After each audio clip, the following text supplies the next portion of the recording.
Olá, seja muito bem-vindo a mais uma aula do nosso curso de Teoria da Computação. E nesta aula vamos falar sobre algumas linguagens, que não são sensíveis ao contexto.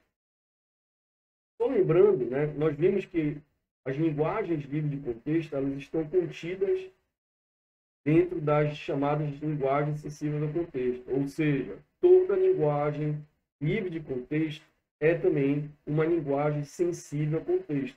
Obviamente que o inverso não é verdadeiro, ou seja, existem linguagens sensíveis ao contexto que não são livres de contexto.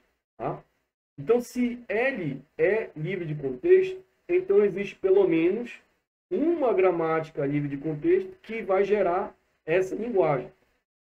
E aí, se o vazio não pertence a essa linguagem, então é possível obter uma gramática livre de contexto, que vamos chamar de G', isenta de produções vazias, tal que a linguagem definida por essa gramática G' é igual à linguagem livre de contexto.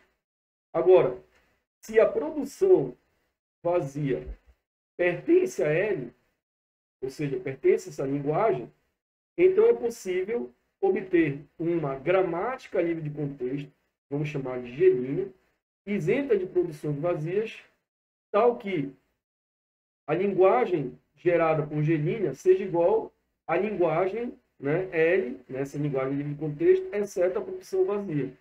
Tá?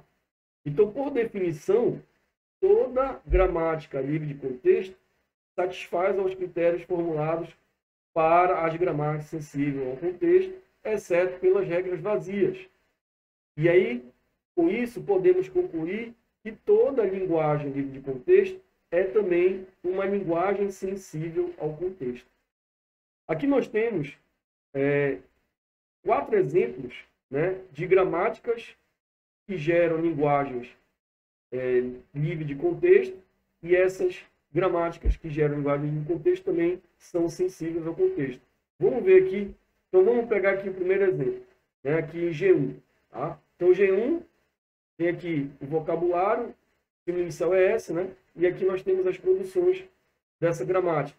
Então, aqui eu tenho A, S, B ou AB. Ou seja, essa linguagem definida por essa gramática é a linguagem ANBN, tal que N é maior ou igual a 1. Então, observe que como aqui eu não tenho produção vazia, ou seja, a produção vazia não pertence à gramática, à linguagem definida pela gramática G1, e G1 é uma gramática livre de contexto, isenta de regras vazias, então G1 é também uma gramática sensível ao contexto e, por definição, obviamente, L1, então, é também uma linguagem sensível ao contexto. Ok? Esse exemplo ficou bem claro aí. Vamos ver o segundo exemplo aqui. Vamos pegar aqui G2. Então, G2 eu tenho ASB ou vazio. Então, aqui, olha, observe que aqui eu já tenho uma produção vazia dentro dessa gramática. E essa gramática, G2, ela define a seguinte linguagem. A linguagem ANBN para N maior ou igual a zero. Então, aqui, a diferença da G1 para G2 é que agora, no caso, o N aqui pode ser zero. Então, aqui a produção, a cadeia vazia, pertence à linguagem. Tá? Então, apesar de G2 ser uma gramática livre de contexto, ela não é sensível ao contexto, por causa da regra S que implica em vazio. Teria que fazer aqui um tratamento, acrescentar aqui um novo estado inicial, vou chamar de S'. Esse novo estado inicial apontaria, então, para o vazio, e o S, e aí o S seria A, S, B ou AB, tá? Então, a gente teria que fazer um tratamento nisso daí, tá certo? Para que essa gramática também fosse sensível ao contexto, enfim, a gente falou isso em uma aula passada. Mas nesse caso aqui especificamente, essa gramática, por causa dessa produção vazia, do jeito que ela está aqui, ela não é sensível ao contexto. Por outro lado, se a gente pensar aqui em L2 menos a produção vazia, ela é gerada pela seguinte gramática, foi o que eu falei aqui, ó, a gramática S que implica em A, S, B ou AB, tá? Que é livre de contexto e também sensível ao contexto. Então, logo, essa linguagem L2 aqui é uma linguagem sensível ao contexto. Então, o que ele está fazendo aqui? Se a gente pensar nessa gramática, nessa linguagem aqui, sem gerar a produção vazia, né, o certo pela produção vazia, essa gramática G2, que vai ser uma gramática sensível ao contexto, ela também, aliás, que vai ser livre ao contexto, ela também vai ser sensível ao contexto, né? E aí a linguagem que ela vai definir, além de ser livre de ser livre de contexto, ela também vai ser sensível ao contexto, tá? Por esse motivo, L2 aqui, né, ela vai ser também uma linguagem sensível ao contexto, ok? Olha aqui G3, né? G3 eu tenho A que implica em, S que implica em ASB ou AXB e X implica em AB ou vazio. Então eu tenho mais uma produção vazia, né? Tá?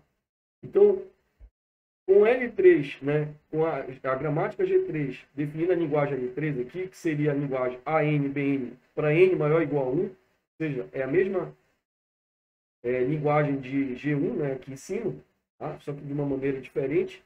E aí, então, apesar de G3 ser uma gramática livre de contexto, como nós vimos aqui, ela não é sensível ao contexto por causa dessa produção vazia, né? Mas L3 é gerada também por G3', aqui, ó, né? É a mesma, essa mesma linguagem G3' aqui. Ou seja, eu eliminei essa produção vazia, né? Ou seja, agora não tenho essas regras vazias. Então, o G3, né, G3 aqui vai definir, então, uma linguagem livre de contexto, que também é sensível ao contexto. Tá? Logo, essa linguagem L3 aqui, a linguagem definida por G3, é uma linguagem sensível ao contexto. Por fim, aqui no nosso quarto exemplo, né, nós temos aqui a linguagem, a gramática ASB, ou X, e XAB ou vazio. Também nós temos de novo aqui a produção vazio. E essa linguagem aqui, né, é a linguagem ANBN, tal que N maior ou igual a 0. É a mesma linguagem aqui de G2, só que agora de uma maneira, uma escrita diferente. E, novamente, como G4 aqui, como essa gramática G4, tem uma regra, X que implica em vazio. Então, portanto, G4 não é uma regra, não é uma gramática sensível ao contexto. Se a gente eliminar essa produção vazia, a gente vai originar aqui exatamente S que implica em ASB, ou X, ou vazio de XAB. Então, novamente, aqui ó, nós temos S, né, que implica em vazio, porque a cadeia vazia pertence a essa linguagem, então tem que ter pelo menos uma produção vazia. Então, esse G4 linha não é, né, não é uma linguagem, não é uma gramática sensível uma gramática sensível ao contexto. Ela é livre de contexto, mas não é sensível ao contexto. Então, finalmente, se a gente pegar a linguagem L4 menos, né, exceto a cadeia vazia, exceto a produção vazia, gerada pela gramática G4', né, que é simultaneamente livre de contexto e sensível ao contexto, logo, L4 também vai ser uma linguagem sensível ao contexto. Ok? Então, essa aí é os exemplos que a gente tinha para mostrar. Tá?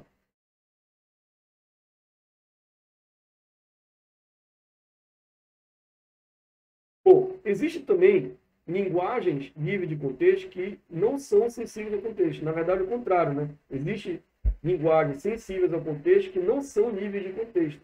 Tá? Então, aqui nós temos a classe da linguagem livre de contexto constitui um subconjunto próprio da classe das linguagens sensíveis ao contexto. E aí, através da aplicação do lema do bombeamento, né, do Coop-lema, para as linguagens livres de contexto, é possível provar que diversas linguagens não são livres de contexto. Tá? E entre estas, a gente pode citar a linguagem do triplo balanceamento. Né? Tá? O triplo balanceamento aqui é um típico exemplo de uma linguagem que não é livre de contexto. Na verdade, é uma linguagem estritamente livre de contexto. Tá? A qual, no entanto, pode ser representada através de uma gramática sensível ao contexto. Logo, trata-se de uma linguagem sensível ao contexto e não livre de contexto, e a sua simples existência demonstra o teorema. Certo? Então, tem aqui o Coop-lema, você aplica da maneira que eu vou, por exemplo, no Coop-lema lá para as linguagens regulares, eu bombeava apenas um não terminal. Né? Agora não, eu vou bombear dois. Então, se eu bombear, por exemplo, o A com o C, no final eu vou ter mais A's do que C, do que B's. E da mesma maneira que se eu, por exemplo, bombear A e B, eu vou ter mais A's e B's do que C. Ou se eu bombear mais B's se eu bombear B e C, eu vou ter mais Bs e Cs do que A. Tá? Então, aqui a aplicação no lema do bombeamento para linguagens de contexto vai provar que existem linguagens de contexto que não são sensíveis ao contexto.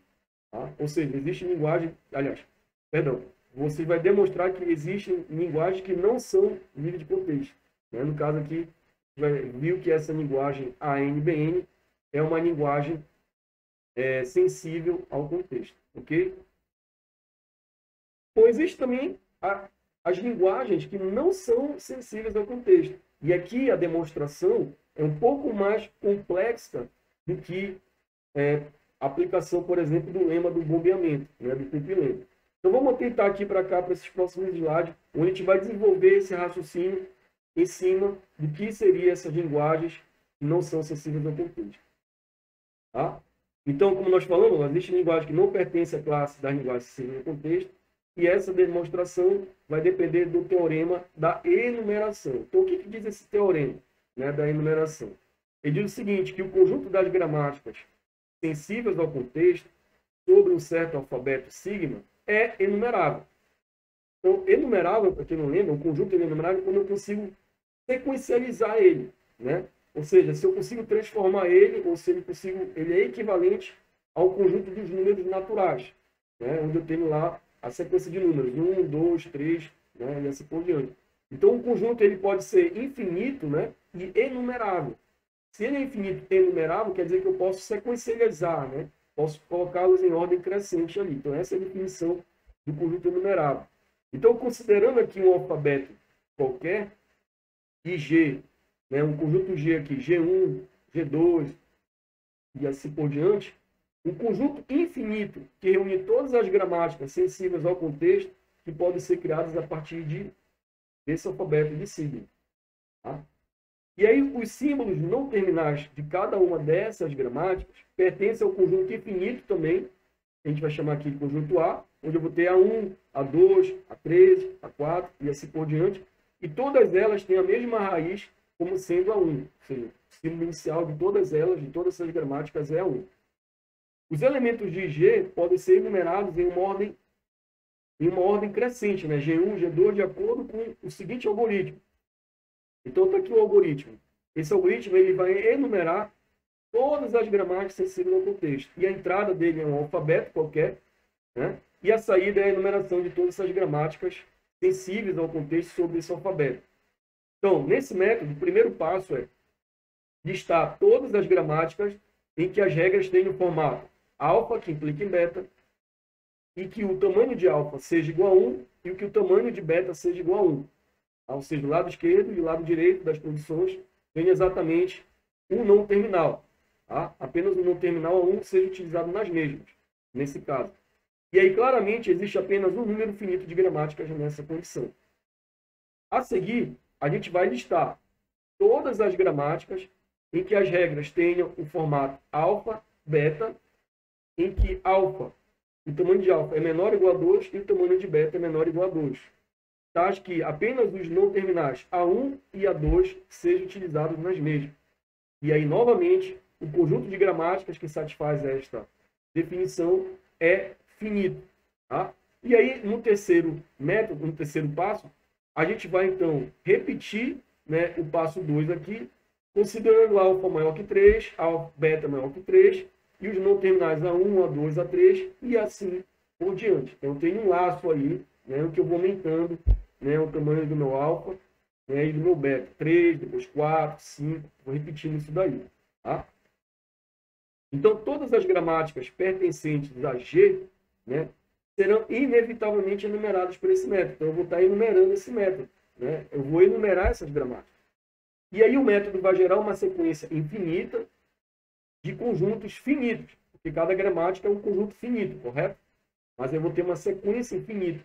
E essa sequência infinita gerada, ela pode ser ordenada na mesma sequência dos números naturais. 1, 2, né? E aí o conjunto das gramáticas sensíveis ao contexto é, portanto, um conjunto enumerável, ou seja, ele é infinito esse conjunto, né? Essa sequência, né? Ele é infinito, o número de gramáticas sensíveis ao contexto que eu posso gerar sobre um determinado alfabeto. porém ele é inumerável, né? Eu consigo enumerar ele, porque eu consigo colocar ele de forma sequencial, okay? Como o método que nós vimos anterior. Então, aqui um exemplo, né? A gente pode pegar aqui esse alfabeto AB, e inicialmente apenas as regras em que alfa e beta, né, tem o mesmo tamanho, que é igual a 1. Tá? Que A1 seja o único não terminal empregado.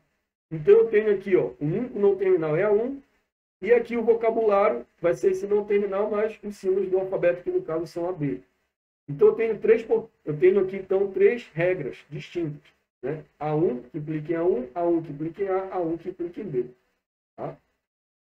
E aí as regras possíveis que podem ser criadas com estas produções são: eu posso ter, então, uma gramática G1 com a regra 1, eu posso ter a gramática 2 com a regra 2, eu posso ter a gramática 3 com a regra 3, né? A G4 com as regras 1 e 2, e assim por diante. Portanto, aqui nós temos 7 gramáticas sensíveis ao contexto distintas que podem ser criadas sobre esse alfabeto ou sobre esse vocabulário, na verdade, né? Definido aqui, certo? Então, o que a gente pode observar? Né? O que a gente pode, né? Como é que a gente pode trabalhar esse raciocínio aqui? O que a gente pode ver é que o número de regras distintas é igual a K, que é igual a M vezes N, né? No formato alfa-beta, tal que o tamanho de alfa, né? Ele vai ser, o lado esquerdo das produções vai ser delimitado por um limite superior, e o lado direito também vai ser delimitado por esse mesmo limite superior. Para quê? Para que a gente mantenha sempre o tamanho de alfa, né, menor ou igual ao tamanho de beta. Ou se quiserem, né, como a gente monta, geralmente a gente define a gramática sensível ao contexto, o lado direito maior que o lado esquerdo. Né? Onde esse M aqui vai ser um vocabulário, né, o tamanho do meu vocabulário elevado aí, menos o tamanho dos meus símbolos do alfabeto elevado aí, que seria a quantidade de alfas distintas com comprimento I. Né? Então, se eu pegar esse I aqui, por exemplo, o I seria 2, então eu vou ter o alfa menor do que 2, né? O beta menor do que 2. Então, a quantidade de cadeias, né, alfas distintas com comprimento I. Tá? E aqui o N, né, vai ser o quê? Vai ser o meu vocabulário elevado a J aqui, seria a quantidade de cadeias B distintas com comprimento J. Né? Aí agora é a questão de alfa e beta aqui, no caso o tamanho de beta delimitado por J. Né? E o limite superior, então, seria o tamanho de N, a quantidade de símbolos não terminais seria o limite superior. Tá? Então, a pergunta que vem é: quantas gramáticas sensíveis ao contexto distintas podem ser formadas pelo limite superior de símbolos de N? Né? Então, por exemplo, aqui, ó, vamos supor, eu tenho aqui alfa e beta, e com alfa menor igual a 2 e beta menor igual a 2, ou seja, o limite aqui é 2, né? O limite superior é 2 aqui, tais que A1, A2 sejam empregados, porque como eu tenho aqui, né, 2, o meu limite superior é 2 aqui para alfa e para beta, então eu só vou poder usar aqui os dois não terminais, A1 e A2. Então, eu tenho as seguintes regras aqui, né? Alfa, que implica em beta. Então, alfa vai ser menor que 1 e beta vai ser menor que 1. Então, nesse caso aqui, aplicando aqui a regrinha, né? Eu tenho que M é igual a 4 elevado a 1. Por que 4 aqui? 4 é meu vocabulário, né? AB, mais os dois não terminais, A1 e A2. Então, por isso que aqui é 4. 4 elevado a 1. E o 2 seria o meu alfabeto, né? Então, 2 elevado a 1 vai ser igual a 2. E o N é o meu vocabulário elevado a I, tá? Então, aqui vou ter 1, tá certo? Então, quanto é que vai ser o meu K aqui? Meu K vai ser 2 vezes 4, que vai ser igual a 8, ok? Vou para o próximo aqui. Agora, o meu alfa é 1 e o meu beta é 2, sempre obedecendo essa relação aqui, que o alfa tem que ser menor do que o beta. Estou fazendo a continha aqui, ó, 4 elevado a 1, menos 2 elevado a 1. Isso aqui vai dar 2, porque eu tenho que pegar o valor de I, tá? Que é o limite superior. Aqui o I é o limite superior, né, do caso do alfa, tá certo? Por isso que aqui é 4 elevado a 1 e 2 elevado a 1. Tá? Agora, o N vai ser o quê? 4 elevado a 2. Por que 4 elevado a 2? Porque aqui é o limite superior, tá? No caso do beta. né, das cadeias de beta aqui. E aí, pegando, então, o valor de K nesse caso, vai ser 2 vezes 16, que vai dar 32. Tá? Então, quando o alfa é menor do que 2 e beta é menor do que 2, tá? Eu tenho agora que o I é 2, né, que seria o limite superior agora do alfa é 2, e o J, no caso, também é 2 aqui, porque o limite superior de beta é 2. Então, fazendo aqui, ó, 4 elevado a 2, menos 2 elevado a 2, vai dar igual a 12, né? E o N aqui vai dar igual a 16. 12 vezes 16, o nosso K é igual a 192. Então, considerando como um todo, como são 8, né, mais 32 mais 192, eu vou ter, então, aqui, ó, 232 produções distintas.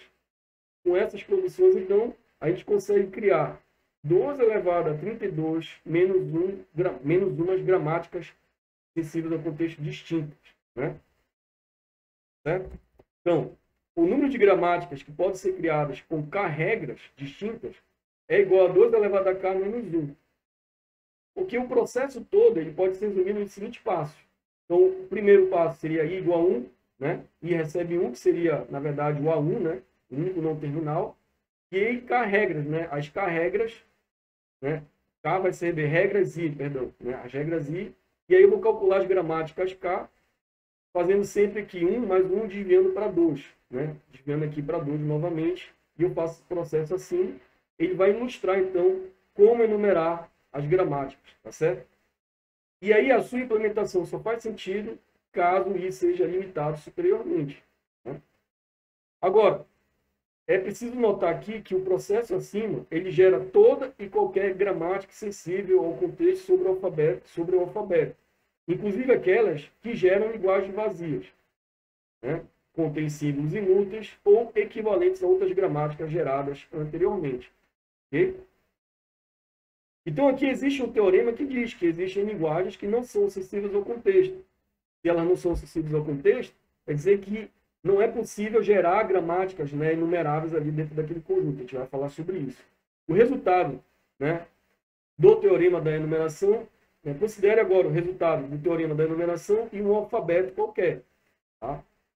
Em seguida, a gente tem que considerar uma enumeração em ordem lexicográfica, tá? Crescente das cadeias de um alfabeto, né, menos o caso que a produção vazia, tá certo? Ou seja, o fecho dele, né? O fecho reflexivo dele. Então, considerem em particular o alfabeto AB aqui. Tal enumeração vai ter a seguinte sequência: A, B, AA, AB, BA, BB, AAA, AAB e assim por diante. Tá? Então, o teorema enumerado, né? Tendo enumerados elementos de G, então eu tenho lá G1, G2, e do meu alfabeto, alfa 1, alfa 2, nós vamos ter uma função bijetora entre esses dois conjuntos. Então, eu tenho aqui que G1 vai se relacionar com o alfa 1, então eu vou ter uma gramática G1 que vai gerar o alfa 1, uma gramática G2 que vai gerar o alfa 2, e então esses dois conjuntos aqui, eles formam uma função bijetora. Okay? Vamos definir agora a linguagem LR. A linguagem LR é uma linguagem que é definida como alfa-I, né? Ou seja, ela vai ter as cadeias alfa-I, sendo que alfa-I não pertencem, né? Alfa-I não pertence à linguagem definida pela gramática GI para todo I maior ou igual a 1. Pertencem a essa linguagem R as cadeias alfa-I que não pertencem à linguagem definida pela gramática GI, tá certo?